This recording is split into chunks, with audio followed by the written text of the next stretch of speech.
Solidarity forever, for the union makes us strong. Wafanyakazi wote tujiunge pamoja, wafanyakazi wote tujiunge pamoja, wafanyakazi wote tujiunge pamoja, kujitenga hatari.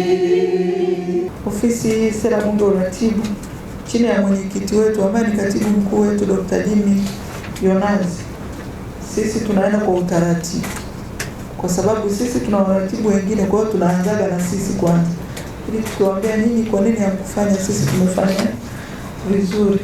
Lakini ni utaratibu wetu kila wakati kufanya vikao hivi, kwa sababu vinatusaidia kujiweka vizuri, na hata tunapoenda kupeleka bajeti yetu, hasa upande wa bunge, tunakuwa tumekaa vizuri upande huu, na wafanyakazi wanakuwa wameridhia bajeti yetu na kuipitisha.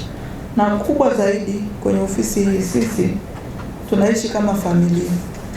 Kwa hiyo ile kuishi kama familia kwa upendo, kwa umoja na mshikamano, basi imekuwa ikituvusha sana. Kwa hiyo mwenyekiti, utupelekee salamu zetu huko Tuge Dodoma kwamba sisi tuko vizuri.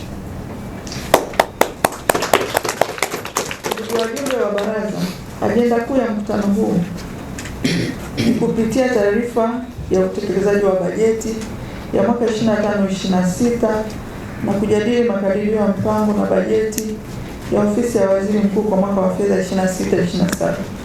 Ni matumaini yangu kuwa mkutano huu utajadili kwa makini ajenda hii na kutoa mapendekezo ya kuboresha pale mapungufu yatakapobainika.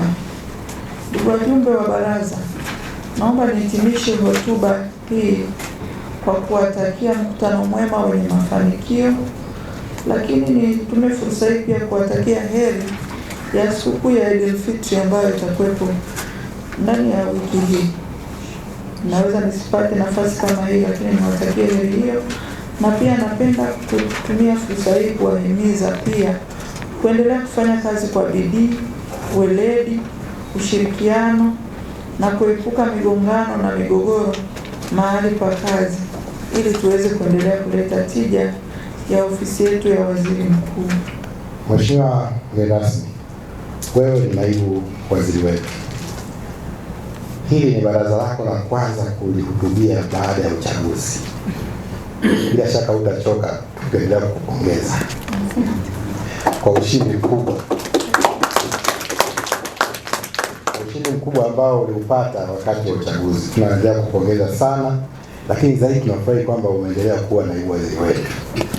Umeendelea kuwa kiongozi wetu, kwa kweli tunafurahi sana sana kuwa nawe na kuongozwa nawe pamoja na Mheshimiwa Waziri Mkuu.